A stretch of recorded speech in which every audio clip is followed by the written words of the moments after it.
Dhaggeeffattoota kabajamtoota koo akkam jirtu naguma keessanii nagaa kootti galata waaqayyoo haa ta'u.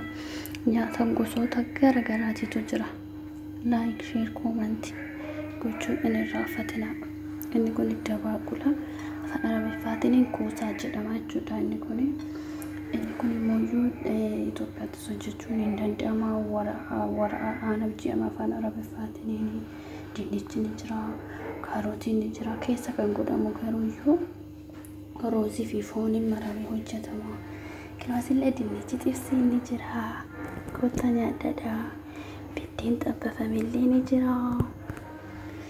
Salaaxaan illee ni jira. Asitti kun aannan wajjiniin hojjetama. Aannan wajjiniin kan hojjetamu.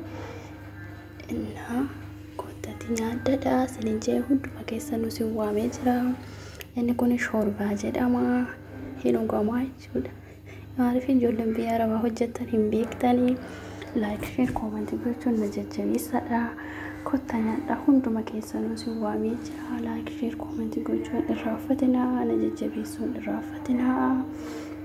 Maaliif fakkeenyaaf isa kana Itoophiyaatti hojjennu osoo jennee hojjechuu dandeenya.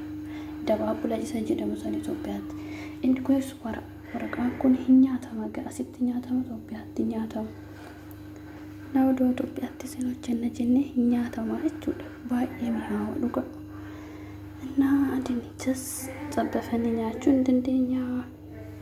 Kottaa nyaadhaa hunduma keessa nusi waamee jira. Like, share, comment gochuu na jajjabeessuu hin irraanfatinaa. Garuu like gootaan malee hin nyaatamu, nama kafalchiisa. Like, share, comment gochuun na jajjabeessa. Isiniin jala kana sinirraa barbaadu jajjabina. Sinirraa barbaada. Nyaata gosoota hedduu, viitaaminoota hedduu kan of keessaa qabu. Baay'ee namatti tola. Baay'ee bareedaadha. Kottaa hunduma keessa nusi waamee jira.